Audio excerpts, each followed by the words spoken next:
co-founder of Bluthorn Group of Companies, Younei Angelbrecht, has told the judicial hearing into the collapse of the company that if given a chance, he could recover at least a third of the 220 million pula lost when the company closed in 2020. He said that when the regulator and the FIRA stepped in and froze the company bank accounts, a lot of customers or debtors were turned away and barred from repaying the loans they acquired from the company. He said this was unfair and contributed a lot to the demise of his company. Angelbrecht, who co-founded the company with former Queen District Council Chairman Jeffrey Sibi, was grilled by lawyers representing district councils, trade unions and individuals who invested hundreds of millions of pula into the company, which later turned into an apparent Ponzi scheme.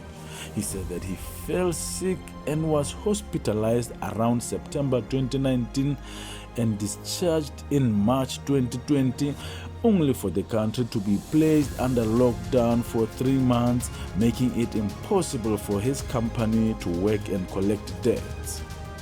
However, it emerged that prior to his hospitalization, Angelbrecht employed friends and relatives to senior positions in Bluthorn subsidiary companies where they authorized millions of pula of loans without financial or legal due diligence. Some of the appointments were not sanctioned by the regulator as required by the license.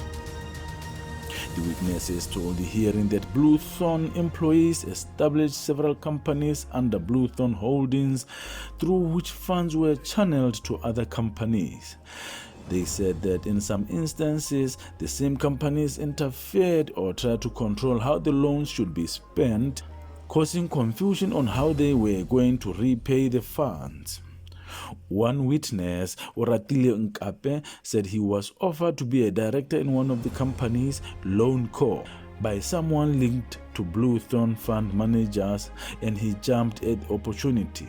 He was advised to open a company account with First National Bank, but he never heard from the man. He learned later that approximately 1 million pula was deposited into the account and withdrawn immediately, yet he was the only signatory to the account. Meanwhile, Angelbrecht had told the hearing that most of Bluthorn accounts are in South African banks. The creditors told him that history shows that many of the companies he established prior to relocating to Botswana in 2016 have all been liquidated, something they said was a sign of his bad reputation. The hearing was adjourned to a later date. Pamepit Gaborone.